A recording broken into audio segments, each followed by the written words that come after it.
Em nome do Pai, do Filho e do Espírito Santo. Amém. Ave Maria, cheia de graça, o Senhor é convosco. Bendita sois vós entre as mulheres, e bendito é o fruto do vosso ventre, Jesus. Santa Maria, Mãe de Deus, rogai por nós, pecadores, agora e na hora de nossa morte. Amém. São José, rogai por nós. São Felipe Neri, rogai por nós. São Martinho de Tours, rogai por nós. Nossa Senhora de Fátima, rogai por nós. Em nome do Pai, do Filho e do Espírito Santo. Amém. Bom dia a todos. Nós estamos aqui na página 125 da biografia de Santa Mônica, escrita pelo Monsenhor Émile Bugot. Estamos agora acompanhando a viagem de Santo Agostinho, seguido por Santa Mônica, a Roma e depois a Milão. Não se apressou muito, entretanto, de maneira que, quando se ocupava nos preparativos da viagem, Mônica se lhe apresentou. Havia passado a Cartago logo que teve a notícia do projeto e, decidida a impedi-lo, arroja-se aos braços do filho, estreita-o fortemente ao colo e, debulhada em lágrimas, roga-lhe que não parta, ou então que a leve consigo. Foi tal sua insistência e tanta a força de seus rogos e razões que, não sabendo Agostinho como desembaraçar-se dela e comovido profundamente diante da dor da mãe que tanto amava, prometeu-lhe que não partiria. Isso, não obstante, continuava em segredo os preparativos e, chegado o momento, pediu permissão à mãe para acompanhar até o navio a um amigo com que tinha combinado a viagem, renovando a promessa de não partir e voltar imediatamente. Mentindo assim e enganando, Agostinho pensava que ela o deixaria ir sozinho com o amigo até o porto. Porém, Mônica pensou de outra maneira e, seguindo-lhe os passos, desceu com ele à praia. A noite se aproximava e o mar agitado se ia apaziguando lentamente. Porém, as ondas quebravam-se ainda com estrondo contra os rochedos. Um vento de mar trazia os barcos para a costa, e o em que Agostinho devia partir aguardava ancorado a mudança de tempo para fazer-se à vela. Chegou a noite. Agostinho e o amigo passeavam à beira-mar com Mônica, cada vez mais embaraçados por sua presença. As horas corriam, o crepúsculo ia desaparecendo, e como continuasse o vento, Agostinho e o amigo começavam a dizer que era impossível sair naquela noite, sendo necessário retirar-se, principalmente Mônica, para descansar, conseguindo enfim a força de rogos e de novas promessas de não a abandonar, que fosse repousar. Havia, sobre a mesma ribeira e muito perto do navio detido pelo mau tempo, uma capela dedicada a São Cipriano, ilustre bispo de Cartago, cujas ruínas se veem ainda hoje. Mônica preferiu ali ficar porque estava emocionada, e mais do que o corpo precisava o espírito de repouso e oração.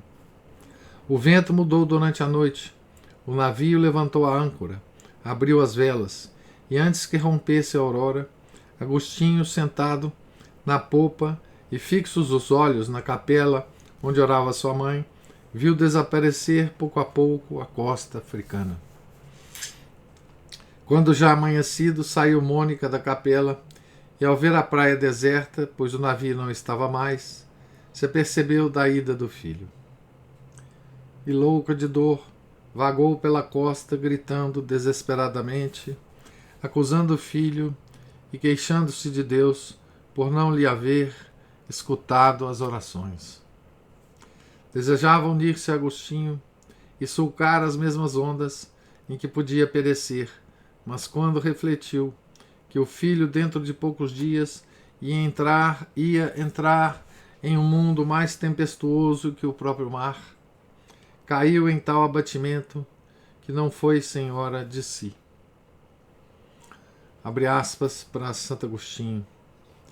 É que minha mãe me amava como jamais mãe alguma tem amado seus filhos, e chorava e gemia, porque ignorava o futuro e porque não compreendia, ó meu Deus, as satisfações que lhe preparáveis com minha ausência.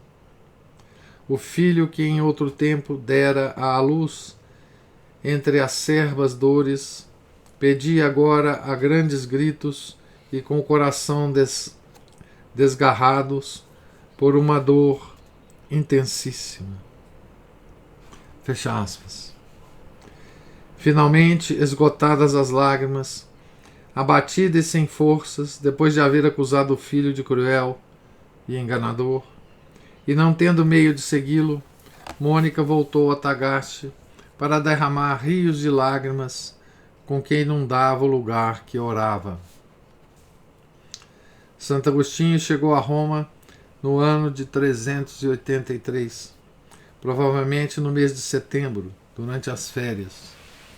Seria interessante saber que impressão experimentou vendo aquela grande cidade, porque Roma conservava ainda todo o esplendor, e nem os bárbaros haviam-no destruído, nem o tempo havia-lhe tocado nos célebres monumentos, senão no que fosse rigorosamente preciso, para dar-lhes essa cor de ouro e bronze que tanto lhe realça a beleza. 20 anos antes, um jovem dálmata, São Jerônimo, lá havia passado com viva emoção, correndo do Capitólio ao Panteão e do Coliseu ao mausoléu de Adriano, e havia recitado largos períodos de Cícero no foro, e até nas catacumbas, a que descia com amigos, repetindo estes versos de Virgílio: Luctus ubiqui pavor et plurima mortis imago. Mágoa, medo e morte em toda parte. Fez outro tanto Agostinho?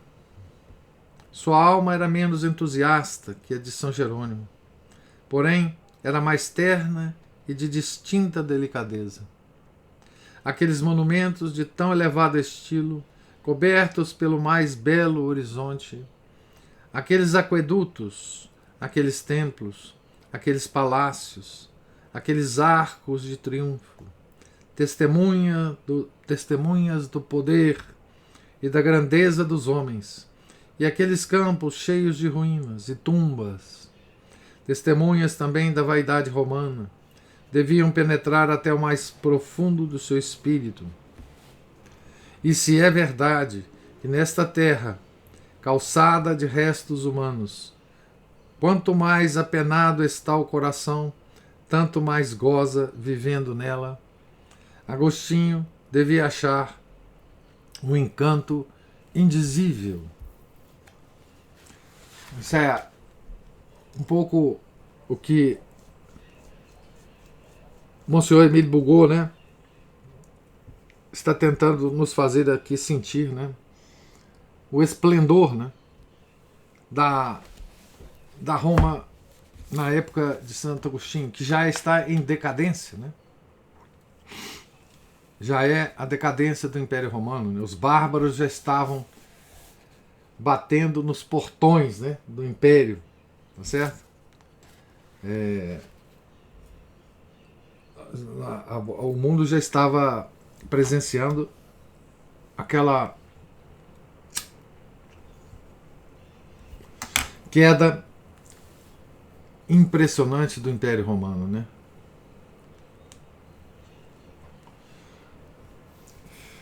Mas Roma ainda era, né,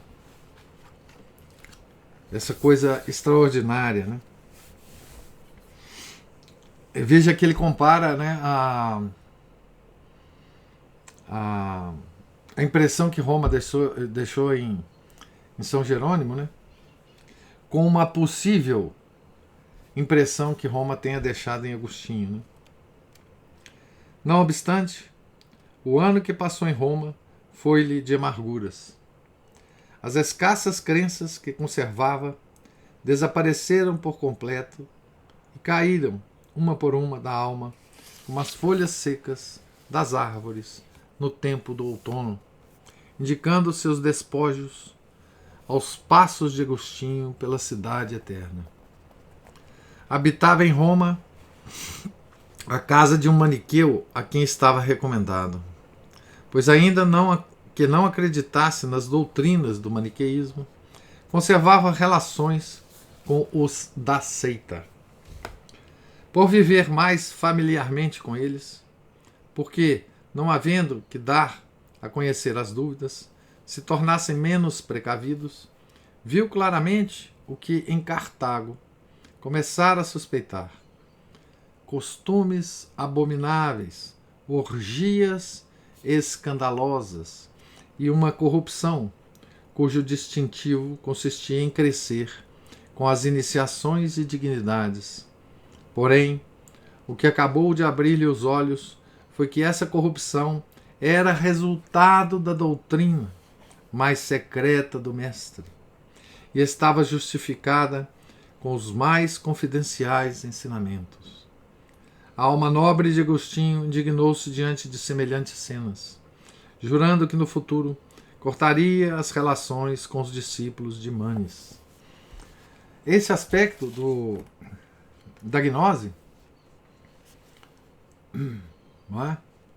Esse aspecto dos costumes abomináveis, das orgias escandalosas e uma corrupção cujo distintivo consistia em crescer com as iniciações e dignidades, foi que Santo Agostinho viu, né?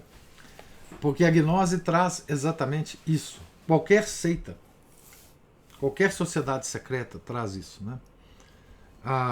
Porque por trás de tudo está uma ideia diabólica de que, à medida que o indivíduo cresce dentro da seita, à medida que ele se ilumina com o conhecimento secreto, ele passa a estar acima do bem e do mal. Portanto, ele pode fazer o que ele quiser, que nada o manchará mais.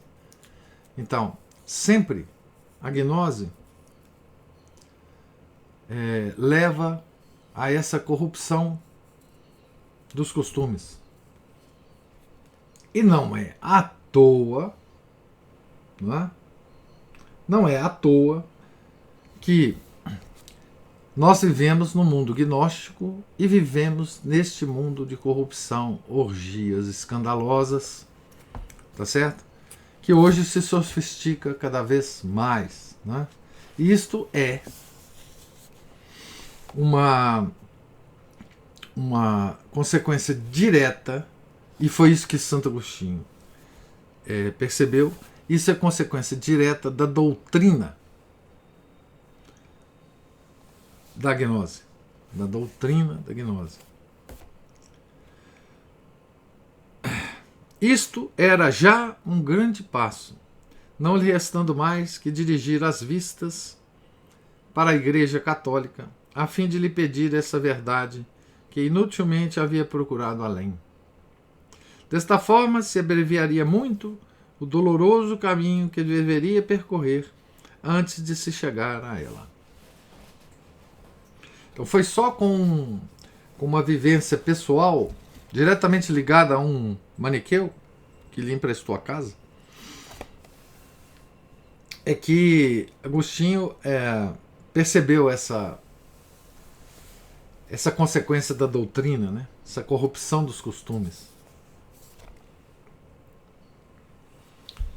Brilhava a igreja com essa luz formosa, porém mesclada de sombras, que Deus, para provar-nos, permite em sua santa esposa durante os dias do deserto. Vêem-se às vezes nos fiéis e sacerdotes manchas que fazem rir os ímpios e causam pranto aos bons. Porém, ao lado destas sombras, que admiráveis esplendores! São Damaso, que governava a barquinha de São Pedro, era um santo e um grande papa. Tinha como secretário esse mesmo Jerônimo, cujo entusiasmo e cujas faltas acabamos de mencionar, o qual, domado com a penitência e transformado pelo amor de Deus, começava a iluminar a igreja com os esplendores da retórica. Juliana está falando, é absolutamente atual esse trecho. Sim, é. Dissolução dos costumes, né? Orgias escandalosas, né? Costumes abomináveis. Então, Jerônimo era também um grande retórico, né? Tá certo? Um ano antes da chegada de Agostinho à Itália, o Papa, para resolver certas questões que agitavam os ânimos, havia convocado em Roma um concílio geral, a que concorreram os bispos mais ilustres da cristandade. Então veja quem estava lá, né? Nesse concílio, um ano antes, né? Santo Ambrósio de Milão, Santo Epifânio de Chipre, São Valeriano de Aquileia, Paulino de Antioquia e uma porção de anciãos, célebres pela virtude. Entrando, pois, em Roma, Agostinho presenciou uma dessas esplêndidas provas de universalidade e indefectibilidade que Deus tem dado à sua igreja. Além disso, a igreja romana oferecia outro espetáculo mais próprio ainda, para comover o coração de Agostinho.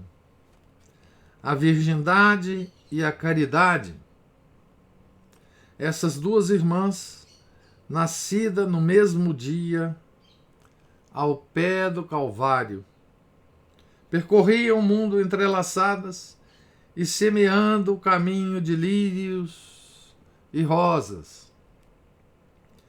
Via-se em Roma os descendentes dos Cipiões, dos Graxos, dos Camilos e dos Marcelos criar hospitais, e suas filhas servir aos enfermos, curando-lhes as chagas, beijando-lhes os pés e obrigando ao mundo a reconhecer a verdade no amor.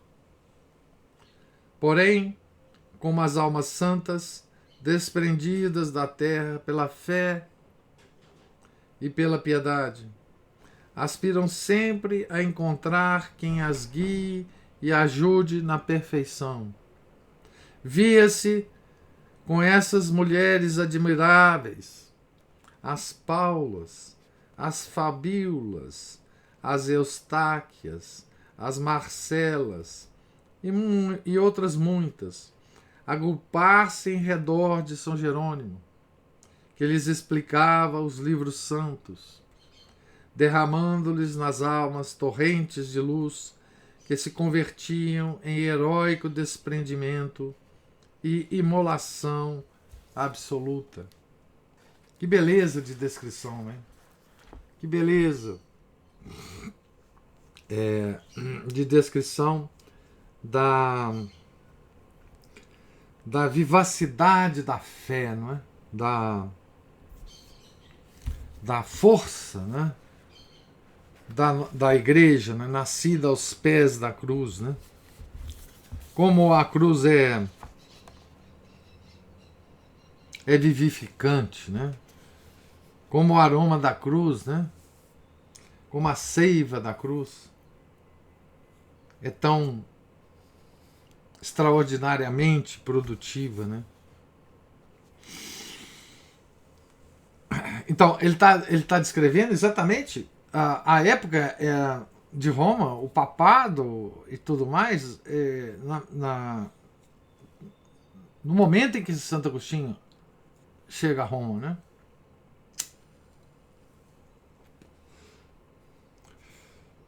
Se Agostinho tivesse dirigido um olhar para semelhante espetáculo, não há dúvida que se haveria admirado. Porém, há situações de espírito em que não se repara e situações de coração em que se olha e nada se vê. E Agostinho estava tão persuadido de que a Igreja Católica ensinava sobre Deus e sobre o homem coisas absurdas, incompatíveis com a razão e contrárias à inteligência, que nem sequer pensou em olhar para este lado. Veja que a ideia de Santo Agostinho em relação à igreja é a ideia do mundo sobre a igreja. Quer dizer, a igreja ensina sobre Deus e sobre o homem coisas absurdas, incompatíveis com a razão e contrárias à inteligência. O mundo sempre considerou assim a igreja. Sempre. Não teve nenhuma época em que o mundo não considerasse assim a igreja. Mesmo nas épocas de esplendores da igreja. E é exatamente como o mundo hoje considera a igreja. E infelizmente, é como parte da igreja hoje considera a própria igreja.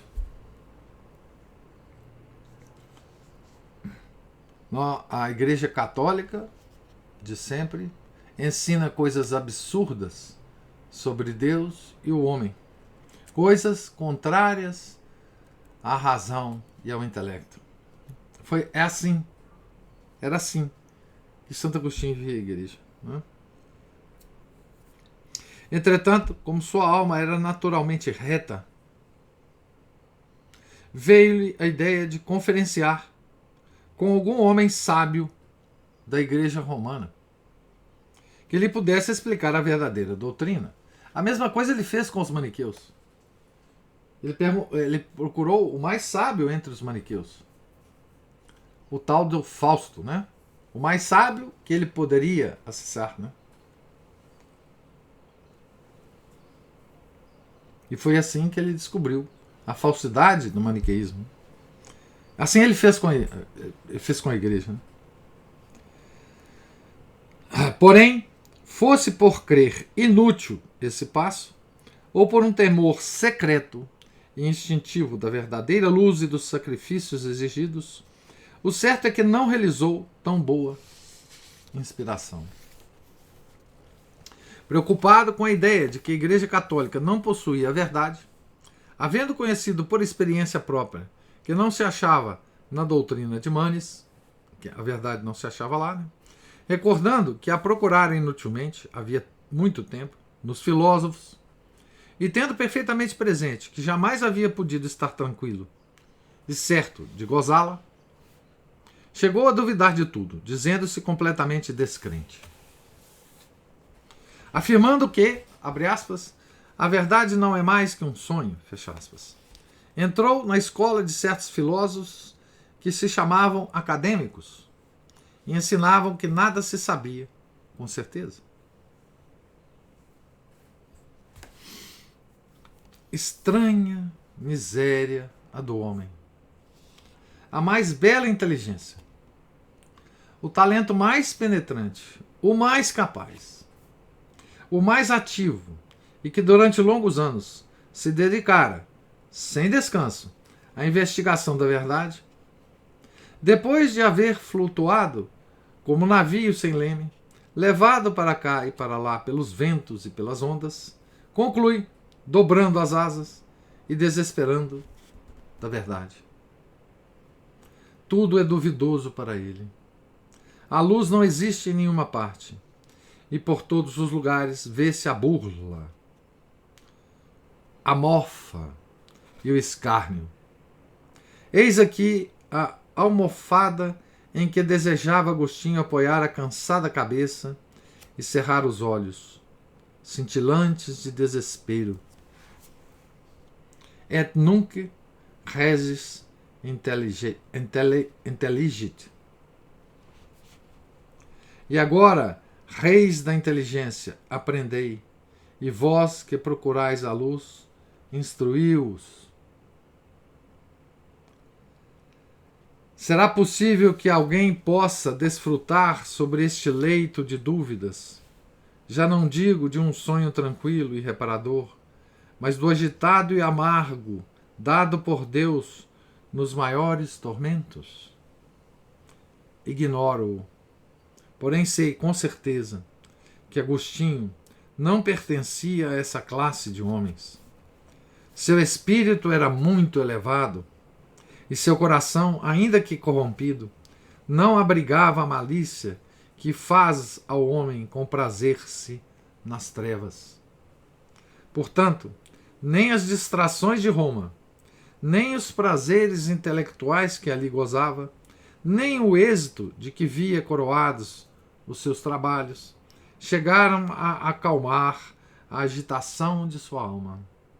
Consumia-o uma profunda tristeza, e como um enfermo que não acha postura cômoda, volvia-se nesse leito que lhe era próprio. Então veja que Santo Agostinho, do ponto de vista do êxito, da fama, ele tinha conseguido em Roma o que ele queria, né? Tá certo? Mas pela sua elevação de espírito, né? Ele não estava satisfeito. Bem depressa se apresentou a febre e uma enfermidade, fruto das inquietações. Acometeu-o com tanta violência que ele pôs em perigo de vida, sem que se lembrasse de dirigir ao céu uma súplica. 22 anos antes, menino ainda, e junto de sua mãe cristã, havia esquecido o mal que o devorava, para pensar na alma e na eternidade.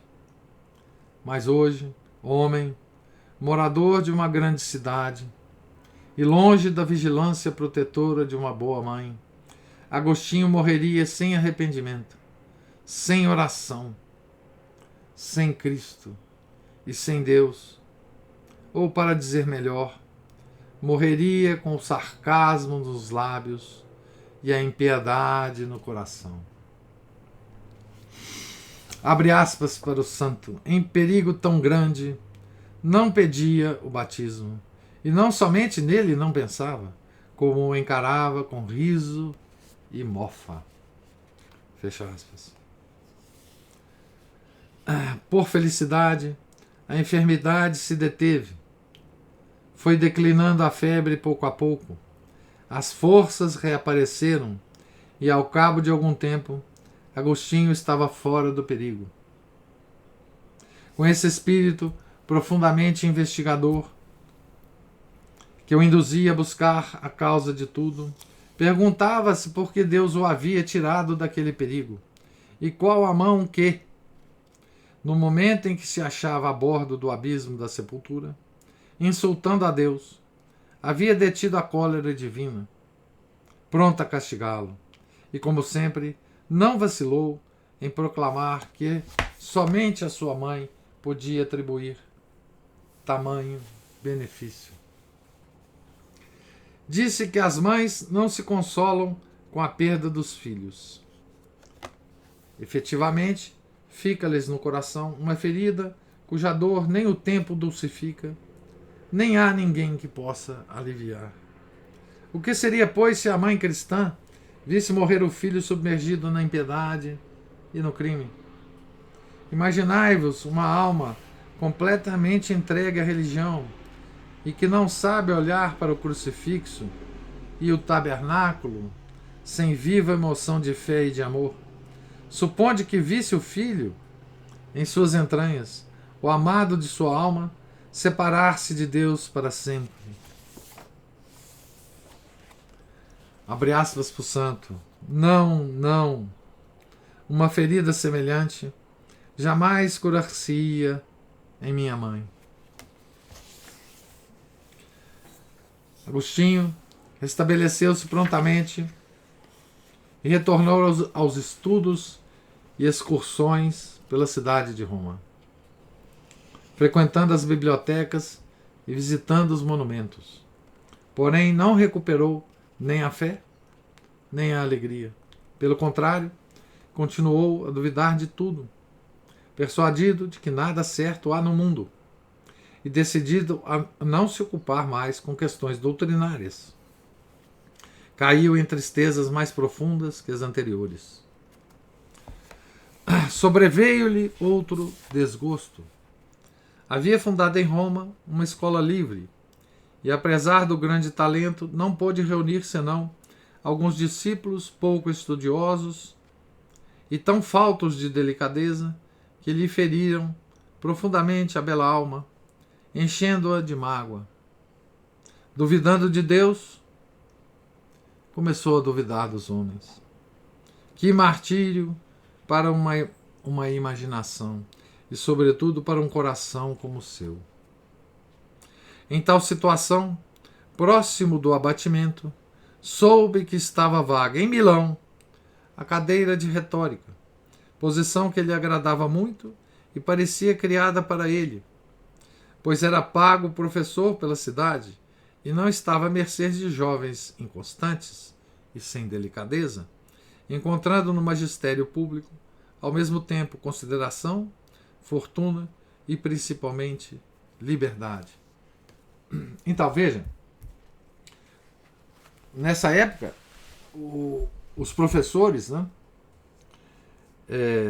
ao modo dos sofistas da antiga Grécia, né, eles estabeleciam, as escolas eram privadas, né? Então, Agostinho ganhava dinheiro dos alunos. Eles pagavam as aulas de Agostinho, né? Certo? Então ele tinha que ter muito aluno para ganhar muito.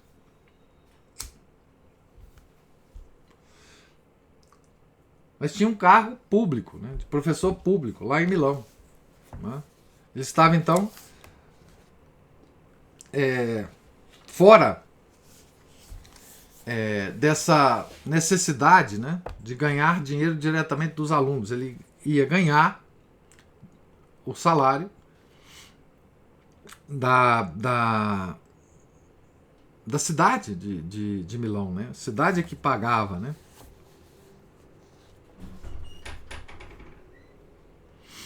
Então, essa cadeira, como se compreende, tem muita importância, particularmente desde que os imperadores, fixando em Milão a residência, havia feito daquela cidade a nova capital do mundo.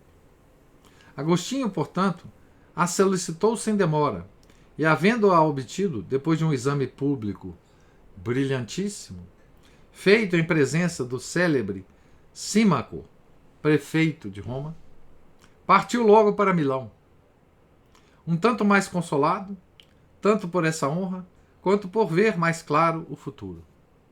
Porém, duvidando como nunca da verdade, decidido a não se ocupar com ela e disposto a consagrar, daí em diante, o grande gênio somente ao estudo da forma. Veja os caminhos que Deus vai escolhendo para Santo Agostinho. Né? Entretanto, Santa Mônica, que não se esquecia do filho nem um instante, fosse pela tristeza de que lhe transbordavam as últimas cartas, ou porque sentisse na alma de mãe os profundos gemidos do filho, resolveu ir para sua companhia. Longa e penosa era a viagem. Devia atravessar o Mediterrâneo, deixar o país, a casa, os costumes, e como pobre, quem sabe se, para pagar os gastos, não se viu obrigado a vender o pouco que possuía. Porém, que esse sacrifício seria capaz de conter a uma mãe, principalmente quando é santa. Mônica embarcou no ano de 385, provavelmente no mesmo porto onde um ano antes havia sido abandonada pelo filho. Na capela de São Cipriano, onde passou então uma noite aflitíssima, pediu a Deus a felicidade de ver o filho e de conceder-lhe a graça da conversão. Dir-se-ia, nos primeiros momentos, que Deus não queria conceder-lhe esta felicidade, porque apenas havia saído das costas africanas, se desencadeou horrível tempestade. O mar estava agitado. As ondas espantosas, se levantavam contra o navio, quebrando-se-lhe nos flancos com enorme estrondo. Os passageiros tremiam. Os próprios marinheiros estavam assustados. Só Mônica se mantinha serena, porque sabia que não haveria de morrer sem tornar a ver o filho, e Deus não impediria que fosse convertê-lo. Via claramente e sentia no coração de mãe, de cristã e de santa, que tal coisa era impossível. Assim, de pé sobre a ponte do barco, tranquila e firme, declarava e assegurava aos marinheiros que a tempestade passaria logo e chegariam sãos e salvos ao porto. Com efeito, os ventos se acalmaram e, desaparecendo as nuvens, deixaram-se ver as risonhas costas da Itália. Que belo, né? Risonhas costas. Mônica, desejando ver e abraçar Agostinho, saiu em direção a Roma. Porém, grande lhe foi a surpresa quando lá chegando não encontrou o filho, que havia seguido para Milão. Por maior que fosse a aflição, não vacilou na resolução a tomar. Milão está a 200 léguas, e para trasladar-se até lá, deve-se atravessar os montes Apeninos. Porém, que importa isso a uma mãe que acabava de fazer, sobre ondas enfurecidas, uma viagem de 400 milhas? Partiu, pois, imediatamente, cheia de ardor, sustentando-a nas dificuldades da viagem, a fé inquebrantável que lhe assegurava chegar a ver o filho, trazê-lo ao bom caminho. Para semelhante fé, bastava ser mãe e amar a Deus sobre todas as coisas. Porém, presentemente, Deus a aumentava nesta mãe admirável, aumentava a fé, né? Para que não houvesse obstáculo capaz de detê-la. Era necessário que Mônica estivesse em Milão, porque Agostinho ia entrar na grande crise que procede ao renascimento da fé, que precede, né? Acho que é precede. Aqui está procede, mas é precede. Ao renascimento da fé. E adquirir a felicidade de crer à custa de uma agonia dolorosíssima, a que tanto tinha chorado para consegui-lo. Não podia estar ausente em tais momentos. Era indispensável que prestasse ao filho o último e supremo socorro. Depois de tantos anos de angústia, de inquietações e lágrimas, Deus resolveu consolar a sua serva. E eis por que a trazia a Milão, quando Agostinho ia sair das trevas e penetrar na luz. Havia assistido à morte do filho. Era muito justo que estivesse presente na sua ressurreição e na sua glória.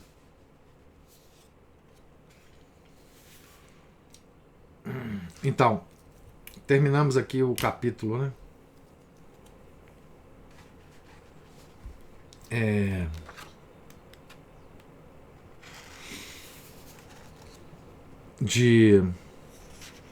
Dessas viagens de Agostinho e de Santa Mônica, né? Seguindo-o, né?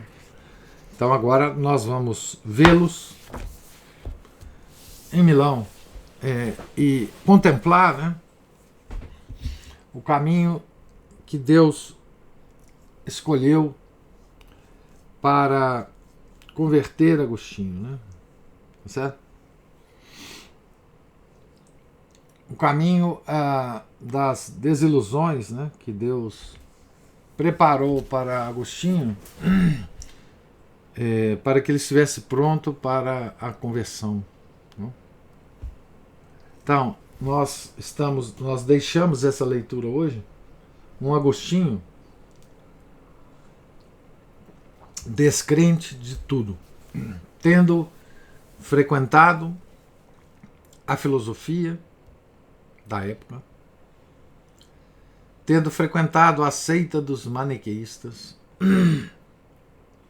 e tendo abandonado já há muito tempo o cristianismo, Santo Agostinho estava, digamos assim, à porta do desespero.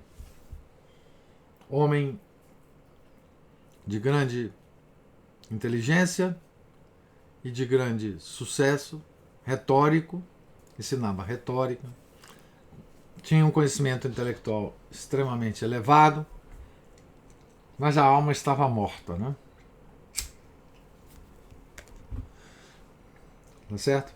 Então, eis a situação de Agostinho. E eis o que é mais interessante é que a Santa Mônica, ela sabia de tudo isso, né? Ela percebia tudo isso, né? Então, ela tinha capacidade intelectual para perceber tudo isso, né? Ela sabia que mundo obscuro o filho dela habitava, né? Não só nos costumes, quero dizer, mas também a obscuridade do intelecto, né? Então aqui nós vemos também outro exemplo daquela verdade, né? Que o intelecto se torna confuso quando se afasta de Deus, da pureza das virtudes, né? Porque a luz do intelecto é uma graça de Deus, através do Espírito Santo, da terceira pessoa da Santíssima Trindade, né? Então aqui nós vemos Agostinho no mundo cético, no mundo escarnecedor da fé, no mundo em que a igreja era motivo de riso, no mundo em que as doutrinas da igreja eram motivo de escárnio dos intelectuais, de tipos como Agostinho, né? É nesse mundo que Agostinho vivia na época, é exatamente o mesmo mundo que nós vivemos hoje. Um mundo de escarnecimento da fé, né? Então é isso. Nós vamos parar a leitura agora na página 134 e na semana que vem começar aqui o capítulo 9, na página 135. Tá certo? Agora passo a bola para vocês. Para vocês comentarem. Se houver comentário, né, sobre a leitura. Oi, professor. Grande Márcio. Tudo bom? Salve. Beleza. Eu estava comentando com a Ana Paula aqui como é que brincar com as palavras, né, não é uma habilidade de qualquer um, né, e como fica bonito, né? Sobre a forma do autor se expressar aí. Que Santo Agostinho, inclusive, nos textos dele, ele fazia bastante, né? Assim, a gente pegava um texto paralelo em latim e português, por exemplo, a gente via como ele brincava com as palavras e se o tradutor tivesse essa capacidade, né, de escolher bem as palavras, como ele conseguia refletir isso também, que é coisa que poucos fazem, né? Eu já vi umas traduções, por exemplo, do Molière, que fazia as comédias dele em verso. E quem era muito capaz de fazer bem essa tradução era aquele Milor Fernandes, né? O Milor é impressionante. Ele conseguia, nossa, mas ficava extremamente agradável. Bom, mas passando adiante... Pode falar que eu vou pegar um livro aqui. Sim, senhor. Pode falar que eu estou te escutando. Essa questão da decadência do Império Romano, quantidade de causas, né? E tem alguns textos Inclusive aquele do Maurice Pinet. Maurice Pinet. Complô contra a igreja. É um pseudônimo, né? Não, ele não pode ser perseguido pela tribo de Jota, né? Morto, né? Morto, inclusive. Bom? Morto, inclusive. Isso, ou é cancelado moralmente ou fisicamente mesmo, né? E ele descreve sempre as mesmas coisas, as infiltrações de heresias, dessas ideologias loucas, de toda política suicida, né? E toda decadência aí vem através de gente deles infiltrados assim, em todas as áreas, né, da sociedade. No Estado, na sociedade, nas escolas, para todo lugar. É o que acontece até hoje também. Né? E... Nossa, eu perdi aqui que eu ia falar, na verdade, além disso. Assim, outra coisa interessante é que Santo Agostinho ainda não tinha chegado no fundo do poço, né, pessoal? Não. E muitas vezes as pessoas ficam, eu vou rezar pela conversão de Ciclano, Beltrano, blá blá. Mas aí a gente tem que virar a pessoa e calma, não chegou no fundo do poço ainda. A pessoa tem que chegar no fundo do poço, não ter mais para onde escavar, bater na pedra ali embaixo, para perceber que o caminho não é aquele. Muitas vezes tem gente que perde a paciência, desiste, mas não. Outro dia eu estava falando com a mãe. Assim, olha, uma coisa que eu já fiz, que já ajudou muita gente, foi na hora da comunhão, na hora da conversa lá com o Nosso Senhor, entregar a pessoa para Deus. Eu falei, eu não tenho capacidade como uma causa segunda de influenciar essa pessoa. O Senhor coloca na frente dessa pessoa circunstâncias, pessoas que possam fazer isso. Isso. Ela falou, mas eu não posso entregar e dispensar. Não, mas eu estou falando que você vai entregar e dispensar. Você vai renovar isso toda a comunhão que você fizer até você acabar. São as intenções da comunhão. Exatamente. E dá certo. E Santa Mônica foi assim, uma mãe muito esforçada. Ela tinha, né, uma capacidade muito boa de entender as coisas, fazer funcionar. Ela teve atitudes, né, como a gente viu no outro dia, aí, atitudes duras com o filho também. E é uma coisa que as mães precisam, né, mães e pais, eu tenho comigo os pais também, ver os filhos ter essa bondade com eles, né, de muitas vezes tratá-los com justiça, né?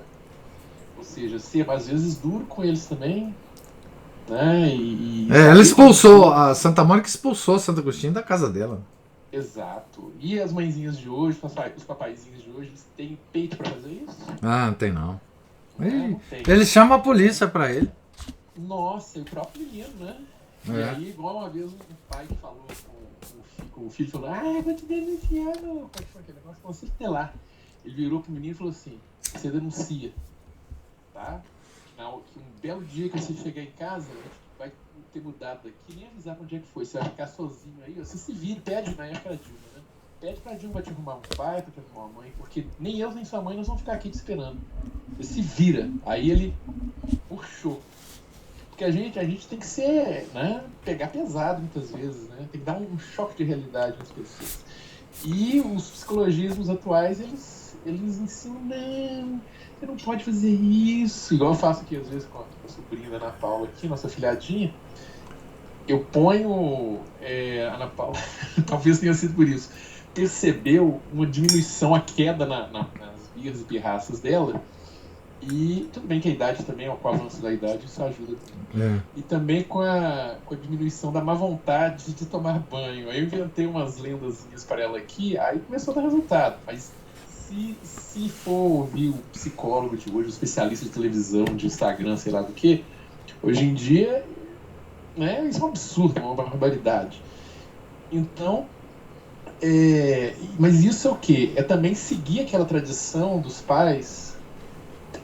Só se aprende a ser um bom pai, uma boa mãe, convivendo com um bom pai, uma boa mãe. Se a pessoa não tiver referência disso, seja porque não conheceu o pai, não conheceu a mãe, o pai ou mãe, embora vivos, estão ausentes de casa, ou psicologicamente ausente, ou seja, só de corpo presente, não um zumbi dentro de casa, sem contato nenhum com a criança, ou porque ele foi colocado, essa função de pai e de mãe foi delegada à creche, escolinha, como muitas mamães hoje em dia, a criança com 6 meses de idade, está na escalinha, que lindo, assim, ótimo. Isso interrompe a convivência dos pais com os filhos, e ele vai depois não saber o que fazer com o pai, com a mãe. E vai perpetuando essa imbecilidade, quando na verdade creche, escolinha, ela foi feita para quebrar essa tradição de pais para filhos, inclusive na educação, nos costumes, ou seja, esse pai só degringolando cada vez mais, né? Isso aí. E as pessoas muitas vezes, até mesmo no nosso meio, tem gente, não sabemos o que fazer, não tem referência. Meu Deus, vocês não têm um avô, um pai, mãe, tio, histórias de família que você conta na beira do fogão, na mesa da cozinha, para saber como é que as coisas funcionavam? Não, eles também não se interessam por saber isso. Então, bom, pressuposto, se eu quiser prolongar alguma coisa aí, ou não, muito obrigado. Obrigado você, Márcio. É curioso, Márcio, que eu tenho visto alguns depoimentos por aí, pelas redes sociais, muito interessantes, de pessoas que hoje estão na faixa aí dos 50 anos, 60 anos, e que vão para esses programas de entrevista, né, no YouTube, tipo, que eles chamam de podcast, né, hoje, e dando um depoimento muito interessante, sabe? Que é o seguinte, é um pouco contraditório ao que você falou, mas é interessante, que é o seguinte, essas pessoas que tiveram sucesso na vida, né, elas narram as experiências que elas tiveram enquanto crianças, nos contatos com os pais, de uma forma muito surpreendente. Quer dizer, o que elas dizem é o seguinte: não, eu lembro do meu pai me corrigindo, me colocando de castigo. Eu lembro do meu pai muito trabalhador. Eu lembro da minha mãe com as lidas da casa, trabalhadora, apoiando meu pai. Eu lembro que o meu pai sempre falava de honra, de honestidade. E depois de ter falado isso, a pessoa diz o seguinte: poxa, mas como é que o mundo mudou, né? Como é que hoje a minha relação com a minha filha é diferente? Como é que eu não... enfim, eu tenho esses valores que meu pai me passou, eu tento passar para minha filha. Mas parece que hoje o mundo é muito mais difícil. Então, é uma coisa curiosa, porque esses pais passaram por essa lavagem cerebral do mundo moderno.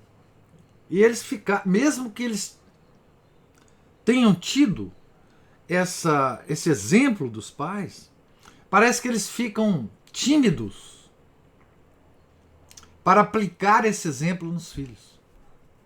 Eles se intimidaram. Se intimidaram diante do mundo, né? Porque hoje, qualquer relação que o pai tenha com o filho, que a mãe tenha com o filho, é quase que como uma relação social. As pessoas ficam sabendo. Nossa, como é que você está criando sua filha assim? Então hoje tem uma pressão sobre os pais, mesmo aqueles que tiveram o exemplo dentro da casa deles. Eu não estou nem dizendo desses que você descreveu, que não tiveram esse exemplo, que não sabem como criar, que não sabem. Não, eu estou dizendo aqueles que tiveram. Alguns, inclusive, dessas pessoas lembram de surras que eles tomaram dos pais, não é? E quanto que isso foi bom para a correção da vida deles. Eles até admitem que o sucesso que eles têm na vida hoje se deve a esse tipo de criação. Mas eles se dizem incompetentes para repetir essa criação. Então, o que é isso? Isso é pressão do mundo, não é? Isso é pressão do mundo. E em relação às creches, né, que você fala aí, a creche foi uma invenção, né, do mundo para aliviar a mãe do encargo de educar o filho, para que ela pudesse sair de casa e trabalhar, né? No mesmo momento em que as mulheres saíram de casa para trabalhar, esse mesmo momento foi a criação das creches, né? Porque ela não tinha como deixar os filhos, né? Então foi exatamente simultaneamente a isso que se criaram as creches. As creches são lugares em que você deixa seu filho para a mãe trabalhar. O pai normalmente trabalha, não tem tempo, né? Passou-se por um tempo em que você contratava uma babá, um tutor para cuidar do seu filho, mesmo ele em casa, né? As famílias mais ricas faziam isso, né?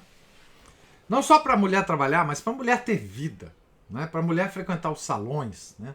As famílias mais abastadas, as mulheres não trabalhavam, mas elas tinham funções sociais, né? Mas as creches foram criadas para isso, né? Para aliviar o encargo de criar os filhos, aliviar a família do encargo de criar os filhos, né? Mas a Ana Paula ou Márcio levantou a mão aí.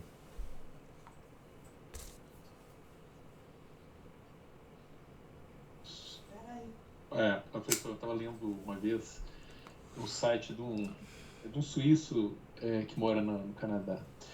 Ele fazendo um histórico da creche. Na verdade é o seguinte, ele era um professor universitário, foi perseguido na universidade porque ele andou falando algumas coisas que desagradaram certos ideólogos lá e acabou sendo demitido. E ele ficou revoltado e resolveu mover guerra contra essas coisas. Bom, aí o fato é que ele fez um histórico da creche, né, na vida tanto do Canadá quanto dos Estados Unidos, e de onde é que surgiu a creche no mundo ocidental, assim, com mais força. Apesar da creche me parecer que, né, é um nome nosso aqui, mas tem outros nomes em outras línguas, né?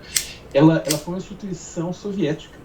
À medida que todo mundo se empobreceu na União Soviética, começaram a julgar as mulheres também nas fábricas, nos trabalhos, eles criaram e organizaram a creche. E a creche foi virando um centro de reeducação no sentido norte-coreano, de colocar, de justamente aproveitar isso para quebrar a tradição familiar. Isso, como o Lenin falou, né? Dê-nos as criancinhas em idade bem tenra que o nosso trabalho já estará sido feito. Então ele vendo isso e viu como isso aconteceu também no Canadá, nos Estados Unidos, né? As mulheres entraram em peso no mercado de trabalho e ele fazendo as contas, inclusive dos valores dos imóveis, vamos supor, dos anos 50 até 60 e depois nos anos 80, por exemplo, 90. E aí ele chegou à conclusão que não adiantou nada a mulher ingressar no mercado de trabalho para um aumento de renda, que foi bom a princípio, mas em compensação os preços dos imóveis subiram, as taxações dos impostos de renda subiram, o valor da mão de obra caiu. Então, a gente observa, por exemplo, se qualquer ramo de profissão hoje em dia, se começar a abrir muito a vaga, começar a encher de mulher, rapidinho o salário despenca, a gente tem que mudar para outra área. Sim. E no final das contas, não valeu de nada, mas valeu para aqueles que sempre ganham, né? Ou seja, mais tributos pagos, mais consumo de quinquilharia, mais escravidão de crédito imobiliário. E o mais importante de tudo, né, as crianças devidamente instruídas, né, e sabotadas para aderir a essas ideologias, né, e seguir isso aí. E aquela coisa da pressão também, inclusive a pressão é uma coisa meio surreptícia mesmo. Não é? Às vezes ela é descarada, chega alguém e fala, como você deixa fazer isso com seu filho, né, como a Ana Paula estava comentando aqui, que é uma que, por exemplo, principalmente as mulheres se sentem muito intimidadas com isso, mas aquela coisa mais surreptícia que vão se infiltrando na mente das pessoas, elas chegam a um ponto que elas, não vou fazer isso com meu filho, porque isso era muito sofrido. E mais lá na frente, ele chega a essa conclusão que o senhor colocou. eu não teria sido essa pessoa, e muita gente não percebe isso, inclusive, eu não teria sido essa pessoa se eu não tivesse passado por isso. Isso. Né? Eu mesmo já passei por poucas e boas, igual eu falo com a Ana Paula aqui, olha, eu não reclamo do fato de tê-las feito, ou sido até obrigado a ter feito essas coisas. O que eu reclamo às vezes é que eu tinha que fazer isso sozinho enquanto meu irmão estava assistindo televisão e dando risada na frente da televisão. Uhum. Não é? E isso aí é o seguinte, a pessoa que ele é hoje, graças aos mimos da minha mãe, a pessoa que eu sou hoje, tem uma diferença gritante, a gente nem parece que é da mesma família. Uhum. E o que assim, serve para as pessoas colocarem simplesmente como lema na cabeça delas diante desses desafios é aquela frasezinha, né? Não vos conformeis ao mundo. As pessoas, como o senhor disse outra vez, né? A igreja não se conforma ao mundo, a igreja é intolerante. Ela é intolerante a esse tipo de coisa, ela é reacionária mesmo. Dizia, né, o Nelson Rodrigues, eu sou reacionário, eu reajo a tudo quanto é coisa que não presta, né? E aí, com a palavra do senhor aí de novo e com os outros também. Obrigado. É, isso mesmo. Isso mesmo. Eu não sabia dessa invenção da creche pelos... Mas não me surpreende, né? Pelos russos, né? Pela União Soviética. Não me surpreende em nada, né? Em nada. Não, de fato, é um... E outra coisa que a tendência moderna é você adiantar, não é? As séries escolares para cada vez mais novo o menino, né? O menino, quer dizer, eu, por exemplo, na minha época, se entrava na escola aos 7, 8 anos. Dependendo, enfim, do mês que você nasceu, você entrava com 7 ou com 8 anos. Hoje parece que tem menino com 2, 3 anos na escola já. Né? Então, esse adiantamento do menino entrar na escola, né? É também a tendência, né? Quer dizer, a escola, ela passou os níveis escolares passaram a englobar, né, um nível de creche hoje, né? Então, todas as escolas têm essas séries iniciais que me apavoram, né? De menino de 2 anos, 3 anos, que às vezes não sabe nem fazer cocô no banheiro, mas está lá, com fralda e tudo mais, mamadeira, enfim. Uma coisa que é apavorante mesmo, né? Roubaram as nossas crianças, né? A verdade é essa. O Estado roubou as nossas crianças, né?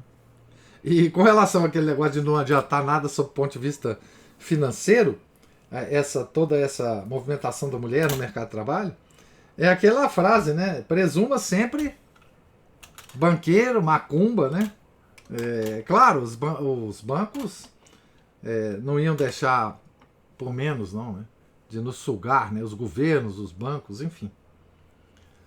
Mas é isso. A Juliana falou uma coisa antes aqui sobre Santa Mônica, né? Sobre a viagem que Santa Mônica fez no mar, né? Com as tempestades. Ela diz aqui: quantas ela não deve ter convertido, quantas pessoas, né, ela não deve ter convertido dentro daquele navio apenas com sua presença serena. Exatamente. Me lembrou também as viagens de São Paulo, né, nos barcos e nas tempestades, né, no naufrágio, essas coisas todas, né. Essas viagens antigas, né, podem ser usadas para nós como metáforas hoje, né, das viagens tempestuosas que a gente faz pela vida, né. Mais alguém tem alguma observação?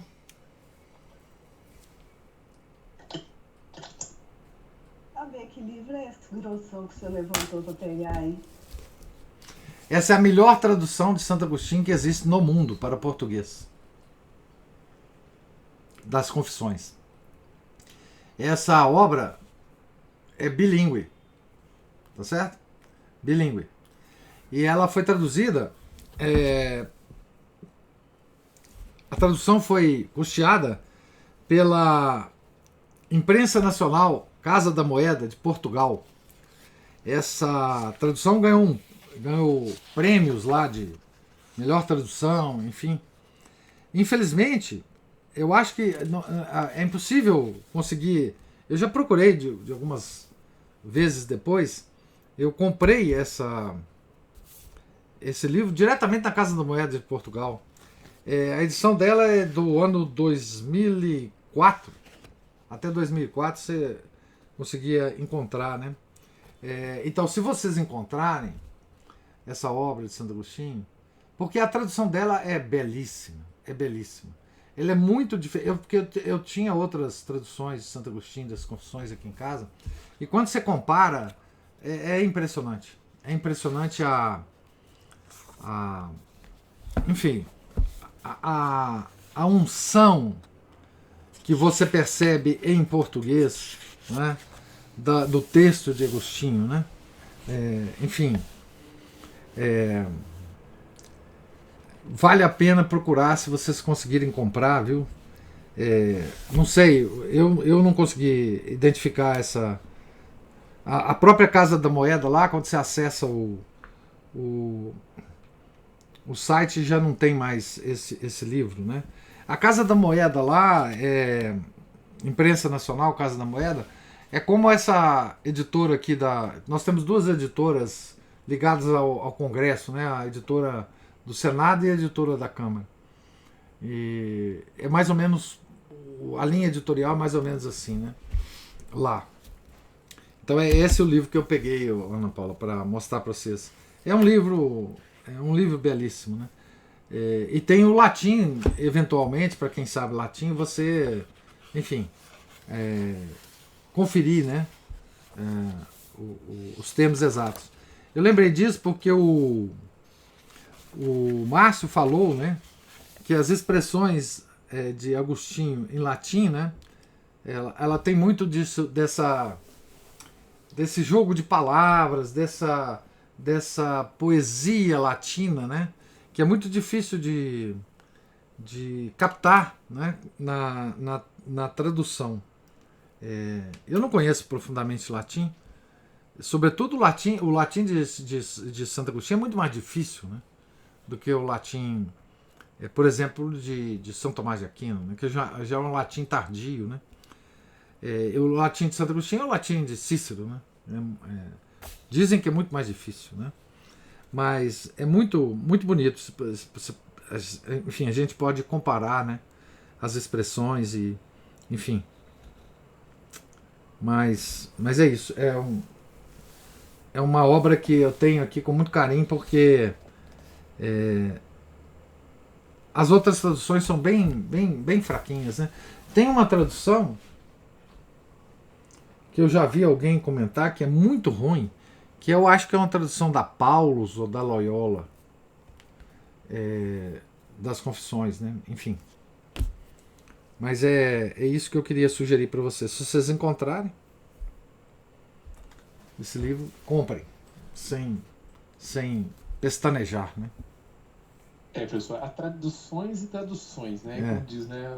Não pode ser o tradutor e traditore, né? Pode ser o tradutor traidor. E isso a gente percebe, a gente compara um livro com outro, assim, e realmente, eu acho que esse da Paulo, acho que eu comecei a ler, eu achei meio tedioso. Não é muito agradável mesmo, não. Mas tem tempo isso, tem muito tempo que eu vi isso. Mas isso chamou atenção para uma coisa, é interessante que, o senhor vê, ele escrevia muito bem, usava o latim de Cícero, é o mesmo latim que ele estudou, né?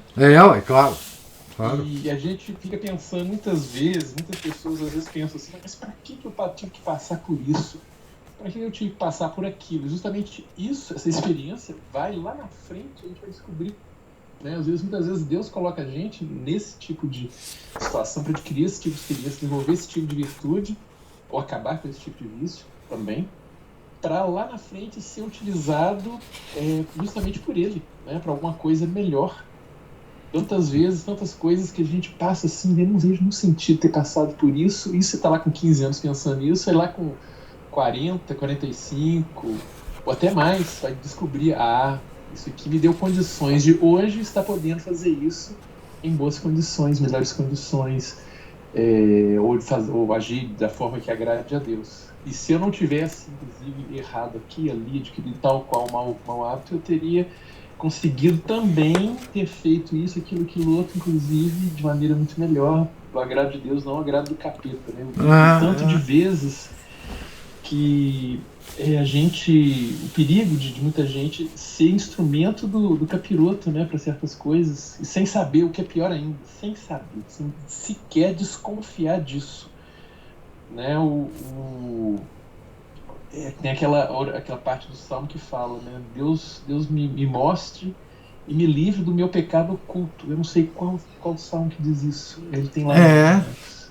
Não é? E muita gente, aquilo virou paisagem, a pessoa não percebe. Igual quando a gente vê aqui o pessoal aqui no Brasil reclamando do frio. Ai, que frio, detesto inverno. Assim, que é isso, meu filho? Você tá achando ruim do quê?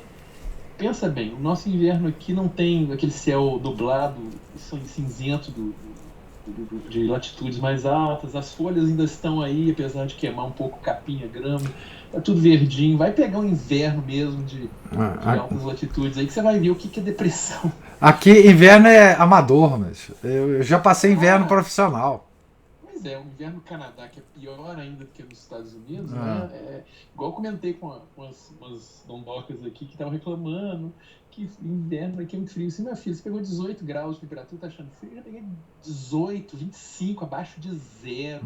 Fica 4 meses sem saber o que é verde. Vocês ainda estão reclamando. Né? Mas era só isso, era só para fazer esse adendo aí. Obrigado. Não.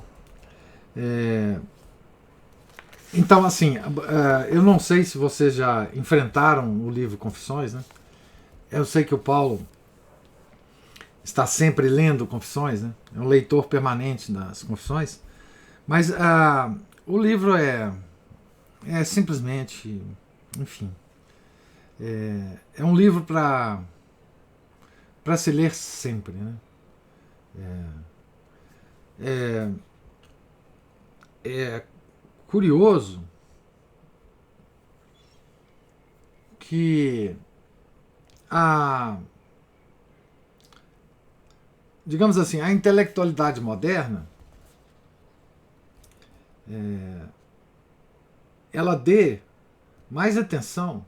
Não é curioso, mas assim, é curioso você achar pessoas que se dedicam à leitura, por exemplo, da Suma Teológica, que é uma coisa extraordinária, deve-se dizer já de início, mas que não tem sequer um impulso de ler Santo Agostinho, né? Porque Santo Agostinho ele trata alguns assuntos que São Tomás de Aquino trata na Suma escolasticamente, né? Do modo escolástico, ao modo da escola, né? Como se diz, mas de uma forma tão maravilhosa, tão maravilhosa. Por exemplo, São Tomás de Aquino ele trata, por exemplo, dos atributos de Deus. Pô, mas aquilo ali é um tratado, não é? Sobre os atributos de Deus. Mas Santo Agostinho ele tem uma unção, um perfume, uma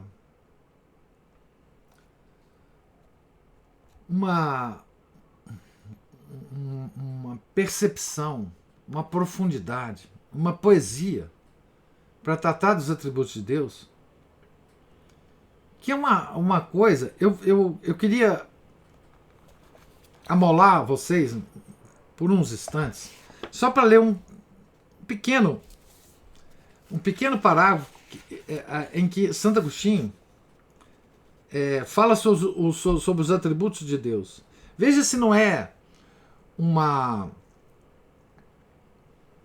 forma de tratar muito mais humana, muito mais propriamente de impulso interno do coração do que aquele extraordinário tratado de São Tomás, né? Veja como é que ele fala sobre os atributos de Deus, como que a linguagem dele se aproxima dos nossos mais profundos sentimentos, né? como que é bonito, né? Ele fala assim: então, que és tu, meu Deus? Que és, pergunto, senão Senhor e Deus? Quem é Senhor além do Senhor? Ou quem é Deus além do nosso Deus? Ó sumo e ótimo Deus, potentíssimo, onipotentíssimo, misericordiosíssimo e justíssimo, secretíssimo e presentíssimo. Olha que bonito. Secretíssimo e presentíssimo, belíssimo e fortíssimo, estável, inapreensível, imutável e mudando todas as coisas. Nunca novo, nunca velho, renovando todas as coisas.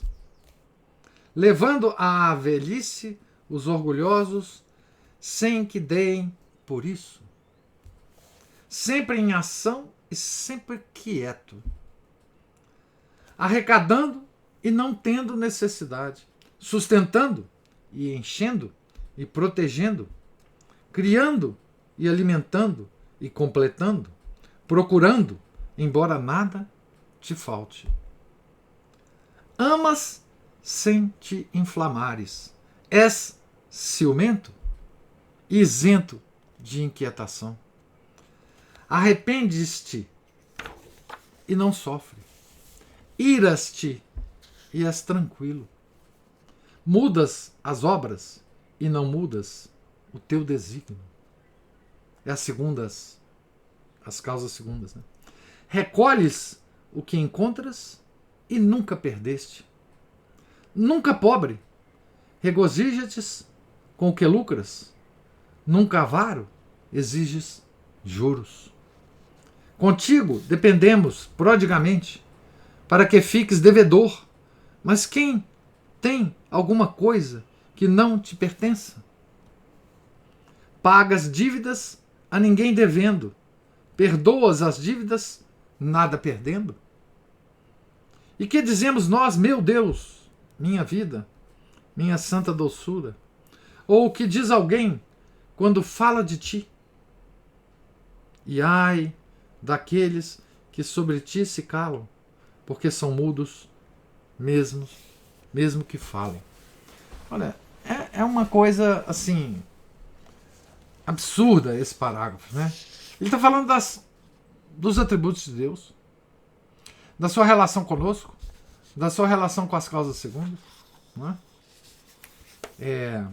Esse é o tipo de capacidade que Deus deu para Santo Agostinho, né?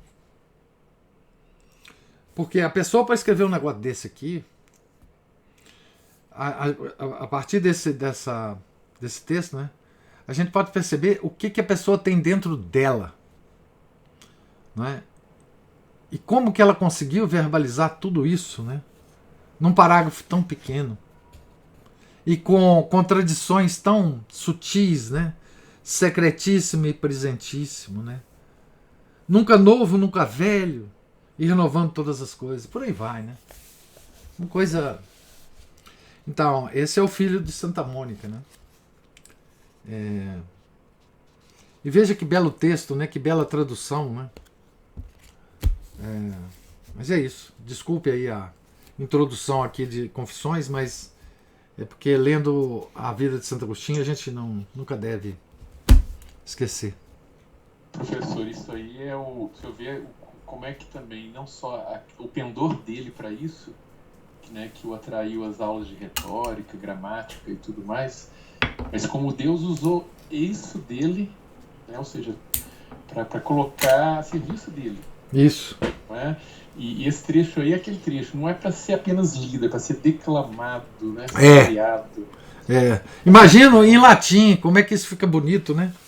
Pois é, eu já vi uns textos paralelos, é impressionante, ele brinca com as sutilezas das palavras, você vai ver o comentário lá, que a declinação tal, não sei o que, se virar e é muito, muito interessante.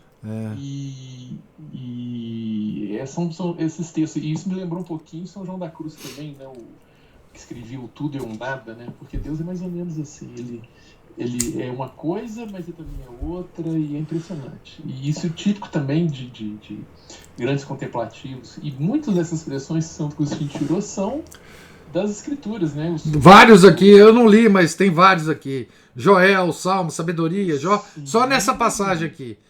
Joel, Exato. Gênesis, Zacarias, Atos. Fui reconhecendo várias partes aí, só não sabia atribuir qual livro, né? Principalmente dos profetas, isso.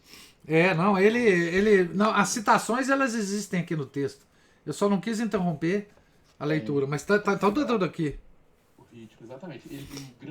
Os da patrística, eles eram muito conhecidos por fazerem citações copiosas. Das escrituras de cabeça, de memória. Pra ver o tanto que eles trabalhavam a memória, né? Nessa época não tinha biblioteca, né? Não era fácil. Não era fácil, tinha, mas não era fácil, né? Exatamente, os livros eram copiados na mão. Você tinha que sair de casa, se vestir convenientemente, caminhar não sei quantos quilômetros para ir lá na biblioteca, né? Então, assim, não era... por isso que hoje a gente dá tão pouca atenção para livro, né? Porque, assim, eu tô rodeado de muitos livros aqui. Ninguém... Ficou fácil. Para que eu ter memória também, né? Vai em acesso, né? Igual o pessoal vai lá em acesso. Só que piorou que é quando acessa ao site, né? Puxa o celular, acessa alguma coisa na internet. Aqui, ó. Por que eu vou guardar isso? Aí é duro, né? Porque aí você acessa cada bravata. Cada bravata. Tem que limpar bem isso aí. Nossa Senhora, meu Deus. Mas então, é uma beleza, né? Uma coisa... quer dizer, ele está falando dos atributos de Deus e isso toca a nossa alma profundamente, né? Enfim, Santo Agostinho é um manancial. Aconteceu uma coisa muito curiosa com um grande tomista, né? Etienne Gilson. Etienne Gilson, depois de escrever livros e livros sobre São Tomás de Aquino, sobre as obras de São Tomás de Aquino, ele se viu obrigado a escrever um livro sobre Santo Agostinho, um belíssimo livro sobre Santo Agostinho, né? Ele falou, não é possível, né? Eu vou lá, né? Então ele foi levado a Santo Agostinho por São Tomás, né? E as riquezas de Santo Agostinho são muito impressionantes, né? Impressionantes. Então, mais alguma observação, gente? Então, fechamos a semana, né, de leitura. E com o fechamento de ouro aqui sobre os atributos de Deus, de Santo Agostinho. Deus lhes pague a presença, a paciência, não é? Os comentários, a participação, tá certo? Tenham todos um santo dia, um santo final de semana. Fiquem com Deus, né? Hoje é um dia de festa de um grande santo militar, um grande taumaturgo, santo de devoção de Chesterton, não é? Ele era muito devoto de São Martinho de Tours. Grande santo. Tá certo? Então, fiquem com Deus. Em nome do Pai, do Filho e do Espírito Santo. Amém. Ave Maria, cheia de graça, o Senhor é convosco. Bendita sois vós entre as mulheres, e bendito é o fruto do vosso ventre, Jesus. Santa Maria, Mãe de Deus, rogai por nós, pecadores, agora e na hora de nossa morte. Amém. São José, rogai por nós. São Felipe Neri, rogai por nós. Santa Mônica, rogai por nós. Santo Agostinho, rogai por nós. São Martinho de Tours, rogai por nós. Nossa Senhora de Fátima, rogai por nós. Em nome do Pai, do Filho, do Espírito Santo. Amém.